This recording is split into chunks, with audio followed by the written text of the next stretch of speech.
Hello, good morning students. कैसे हैं आप लोग। आज देखिए कक्षा 10 की मैथ में हम लोग पढ़ेंगे चैप्टर है ट्रायंगल त्रिभुज, जिसमें हमने प्रमेय पढ़ रखा है, एक्सरसाइज भी मैंने किया है। और आज की एक्सरसाइज में हम लोग कंटिन्यू करेंगे जो नेक्स्ट पिछले वीडियो में प्रीवियस वीडियो में हमने जहां तक किया था उसके आगे आज हम बढ़ते हुए स्टार्ट करेंगे क्वेश्चन एक्सरसाइज 6C का। और वो क्वेश्चन है क्वेश्चन नंबर 8। तो यहाँ से आज हम शुरू करेंगे कि क्वेश्चन नंबर 8 में क्या कह रहा है। देखिए, पढ़ते हैं क्वेश्चन 8 को और फिर पढ़ने के बाद भली भांति उसको समझ लेंगे और फिर जो हमने प्रमेय पढ़ा है उसी प्रमेय के आधार पर ही सारे क्वेश्चन हमें हल करने हैं, जैसा आप पिछले क्वेश्चन में देख चुके हैं। तो प्रमेय जो तीनों आप पढ़े हैं, समरूपता की जो प्रमेय है वो है साइड साइड साइड, फिर से रिकैप कर देता हूँ। दूसरा है angle angle angle, and third है दो साइड रेशियो में हो, समान अनुपात में हो और उनके बीच का जो एंगल है वो सही बराबर हो, तो हम इसको कहते हैं कि दोनों जो त्रिभुज होते हैं वो समरूप होते हैं। इसी बेस पर हम आगे एक्सरसाइज करेंगे। क्वेश्चन नंबर 8 है, एक त्रिभुज की ABC भुजा, एक त्रिभुज है ABC। ठीक है, अच्छे से समझते चलिएगा, क्योंकि क्वेश्चन जब तक नहीं आपके दिमाग में बैठ जाएगा कि क्या दिया है, क्या लाना है और कैसे लाना है, तब तक आप जो है सवाल हल नहीं कर पाएंगे। तो कह रहा है एक त्रिभुज है जो ABC है और इसकी भुजा BC पर एक बिंदु है D। तो BC पर ऐसा कुछ नहीं यहाँ आपको लेना, आप यहाँ भी ले सकते हैं, यहाँ भी ले सकते हैं, कहीं भी एक बिंदु आप क्या ले लेंगे, D। तो BC भुजा पर एक बिंदु D है। इस प्रकार है कि ADC बराबर BAC। ये बिंदु D इस प्रकार है कि ADC, देखिए ADC ये वाला कोण है, A बराबर है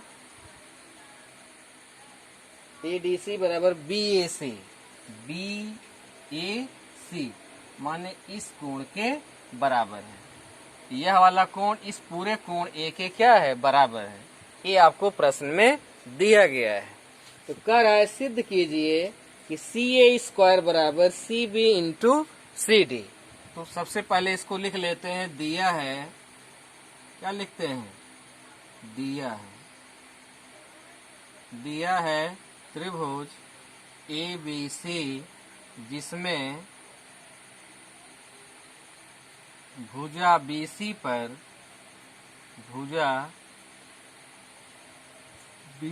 पर D इस प्रकार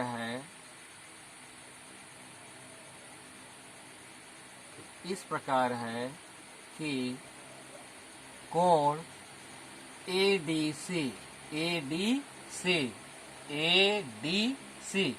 जो अक्षर बीच में आएगा वही कोण है। तो D बीच में आ रहा है तो ये कोण है, और A बराबर है BAC इस पूरे कोण के।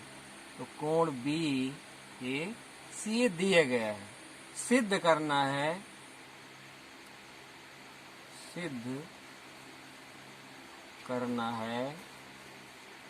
देखिए क्या सिद्ध करना है। सिद्ध करना है कि CA स्क्वायर बराबर CB या BC इंटू CD ये आपको लाना है। अब हम इसको लाएंगे कैसे, ये पहले हमें मानसिक रूप से सोचना है। देखिए CA, CB और CD क्या है, भुजाएं हैं। CA भुजा है, BC ये है और CD ये है। ठीक है, तो सबसे पहले अगर मैं इस त्रिभुज को और बड़े वाले को समरूप कर लूं तो हमें ये चीज आसानी से मिल सकता है। क्यों ऐसा मैं कह रहा हूं, क्योंकि इसमें CA मिल जाएगा, CD मिल जाएगा और इसमें मिल जाएगा BC और पुनः CA मिल जाएगा, तो हमारा काम बन सकता है।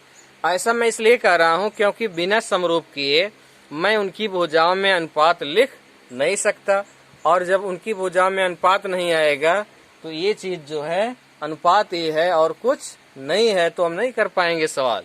इन दैट केस, ऐसे केस में हमें छोटे वाले इस त्रिभुज को, इस वाले त्रिभुज को इस पूरे बड़े वाले ABC के समरूप करना है। किसके समरूप करना है? ABC के। किसको? ADC को। और एक चीज इसमें दिया है, किसका कोण छोटे वाले का D बड़े वाले त्रिभुज के A के क्या है? बराबर है। देखो ABC का ये वाला कोण पूरा A है और इसका कोण ये वाला D है, तो यह कोण इस बड़े वाले कोण के बराबर है कि नहीं? दिया गया है। तो उपपत्ति में लिखते हैं त्रिभुज ABC तथा त्रिभुज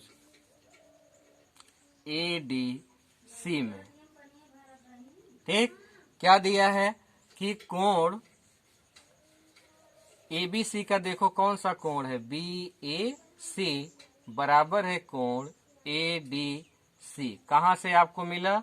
दिया है, ये आपको प्रश्न में ही दिया गया है, ठीक है। अब एक कोण तो ये मालूम है, अब दूसरा एक कोण और आपको लाना है, ठीक। तो कैसे लाएंगे? देखिए, दूसरा कोण जो है यह कोण इसके बराबर है, और कोण C, ध्यान से देखिए, यह वाला कोण बच्चों इस त्रिभुज में भी है और यही वाला कोण बड़े वाले का भी एक कोण है। माने बड़े वाले का कोण C ADC के कोण C के बराबर है, तो इसको भी हम लिख सकते हैं कोण C उभयनिष्ठ है, दोनों त्रिभुजों में है, उभयनिष्ठ है, ठीक है। तो इसलिए मैंने कहा था कि अगर दो कोण बराबर हों, एक त्रिभुज के दो कोण और इस त्रिभुज के दो कोण के बराबर हैं, तो ए समरूपता से, एंगल समरूपता से त्रिभुज ABC समरूप हो गया त्रिभुज ADC के। दोनों त्रिभुज समरूप हो गए। अतः अब जब समरूप हो गए तो इनकी संगत भुजाओं में अनुपात भी क्या होगा? समान होगा। तो पहले हम इसकी भुजा लिखते हैं, एक है CA और एक है CD। इसके बीच कौन सा कोण बना? C।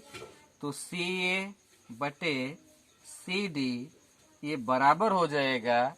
अब एक कोण C है तो इसकी भुजा हो जाएगी CA BC, A और AC के बीच फिर C है, तो हम लिख देंगे BC बटे CA। अब तिरछा गुणा कर देंगे तो क्या मिलेगा? CA का CA में, BC का CD में, तो ये हो जाएगा CA स्क्वायर बराबर CD इंटू BC, या यही CB इंटू CD भी लिखा जा सकता है। और यही आपको बच्चों सिद्ध करना था। तो आपकी प्रमेय इस तरह से सिद्ध हो जाती है, बहुत आसान तरीके से, और आशा करते हैं कि आप अच्छे से समझ भी गए होंगे, क्योंकि मैंने पूरा प्रयास किया कि आप बच्चे से समझ जाएं। नेक्स्ट क्वेश्चन है कि नाइन्थ क्वेश्चन नंबर 9, उसको करते हैं अब। क्वेश्चन नंबर 9 में देखिए क्या है, और पहले इसको अच्छे से पढ़कर फिर सोच समझकर प्रश्न समझ लेते हैं, फिर हम इसको हल कर लेंगे। क्वेश्चन नंबर 9 कह रहा, देखिए, एक लंबाई 6 मीटर वाले एक ऊर्ध्वाधर स्तंभ की भूमि पर छाया की लंबाई 4 मीटर है। जैसे आप जब खड़े होते हैं, मान लीजिए जमीन है, ठीक, तो यहाँ एक 6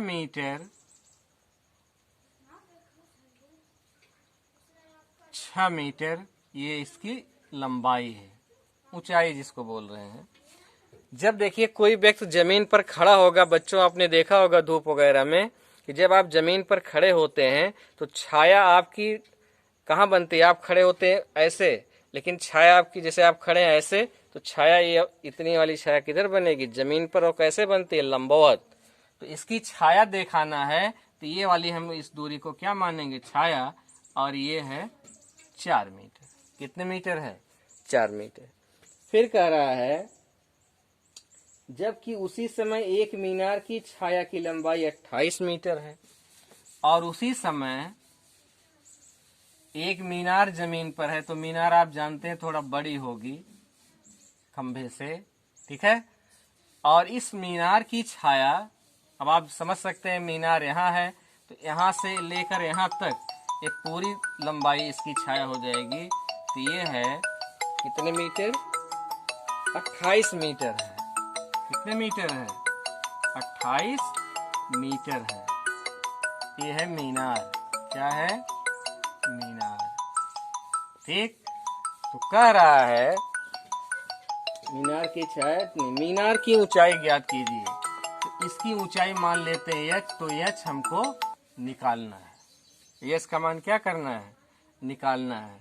तो देखिए सबसे पहले हम जो है इसको मिला देते हैं। इसको क्या करते हैं? मिला देते हैं। ठीक है। अब पहले अगर यहाँ हम देखें बच्चों, मान लीजिए इसका नाम दे देते ए बी सी डी और ये है ई। तो हमें इस समकोण त्रिभुज की दो भुजाएं मालूम है, एक ये और एक ये। और बड़े वाले समकोण की देखिए 28 है और ये निकालना है। तो समरूप त्रिभुज के आधार पर भुजाओं का अनुपात लेकर हम इस सवाल को आसानी से हल कर सकते हैं। तो पहले हम देखते हैं कि इसमें लिख ले, इसको हल कर लेते हैं। पहले दोनों त्रिभुज को समरूप करेंगे। कौन कौन से त्रिभुज को? त्रिभुज ए बी सी तथा त्रिभुज दूसरा वाला ये है, कौन सा? डी सी ई। डी सी ई में इसमें जब आप देखेंगे, देखिए तो इसका यह कोण 90 अंश है, इसका ये कोण 90 अंश है। दिया तो नहीं है, लेकिन किसी व्यक्ति की लंबाई और उसकी छाया में जो एंगल बनता है वो 90 डिग्री का होता है। इसलिए हम इसको कितना मान सकते हैं? 90 डिग्री ये कोण है। तो अब इसमें जब हम करेंगे तो इस ट्रायंगल का ये कोण 90 है, इस ट्रायंगल का ये कोण 90 है।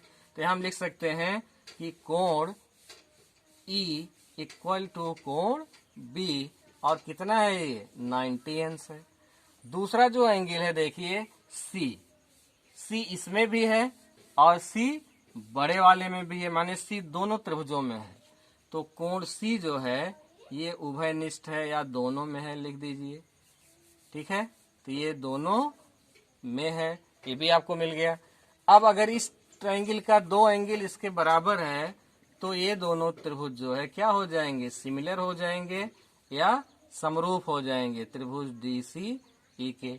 जब ये दोनों सिमिलर हो जाएंगे, समरूप हो जाएंगे, तो आप पढ़े हैं कि इनकी जो करेस्पॉन्डिंग एंगल है, संगत भुजाएं हैं, उनमें अनुपात क्या होगा? समान होगा। तो इस तरह से हम अब इनकी संगत भुजाओं में अनुपात जो है क्या लिख सकते हैं? बराबर लिख सकते हैं। तो इसकी देखिए एक भुजा ये है तो इसकी हो जाएगी ए बी, और इस त्रिभुज की वो भुजा कौन सी होगी? D E. तो ए बी बटे डी ई बराबर हो जाएगी, इसकी भुजा है क्या? बी सी, और इसकी भुजा हो जाएगी सी ई। अब हमें पता है सब चीजों का 4 चीजें हैं, चारों में से 3 मालूम है। तो यहां हम मान लेंगे कि मान लिया मीनार की ऊंचाई, मान लिया मीनार की ऊंचाई कितनी है? एच है। ठीक है। अब ये सब वैल्यू हम इस पे पुट कर देंगे, रख देंगे। तो यहाँ आपको देखिए ए बी कुछ नहीं मालूम है तो एच लिख देंगे। डी ई मालूम है आपको, ये 6 मीटर है। बी सी, बी से लेकर सी तक ये पूरी छाया कितनी है? 28। तो यहाँ 28 लिख देंगे। और सी ई ये कितनी है? 4 है, तो यहाँ 4 लिख देंगे। अब एच का इसमें गुणा कर देंगे इसका इसमें, तो 4h बराबर आएगा 6 मल्टीप्लाइड बाई 28। एच की वैल्यू निकालेंगे, 4 से डिवाइड हो जाएगा ये पूरा, और हो जाएगा 6 28 बटे 4, 4 सते 28, और 6 में 7 का गुणा कर देंगे तो आ जाएगा 42 मीटर। इस तरह से आपने मीनार की जो ऊंचाई है वो ज्ञात कर लिया 42 मीटर।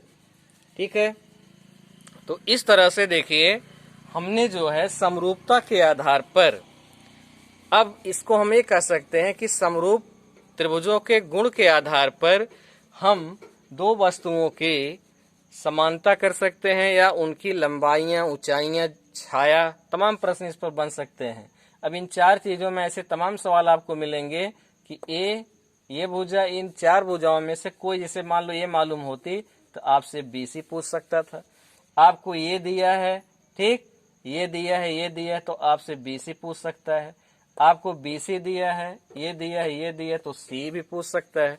तो इस तरह से तमाम प्रश्न गणित पढ़ने का अर्थ है कि आप ऐसे जो टेक्निक है उसकी समझकर ऐसे तमाम क्वेश्चन आप खुद बना सकते हो, आप खुद सॉल्व कर सकते हो। तो इस तरह से बच्चों आप जो है ऐसे प्रश्नों को हल कर सकते हैं। अब थोड़ा वीडियो बड़ा हो जाएगा, इसलिए मैं अभी यहीं तो इसको समाप्त करता हूं। अब अगला क्वेश्चन नेक्स्ट वीडियो में करेंगे, और आशा करते हैं कि आप लोग वीडियो अच्छे से देखे होंगे और भली बात समझ गए होंगे। तो आज ही हम यहीं पर अपने टॉपिक को समाप्त करते हैं। Thank you very much.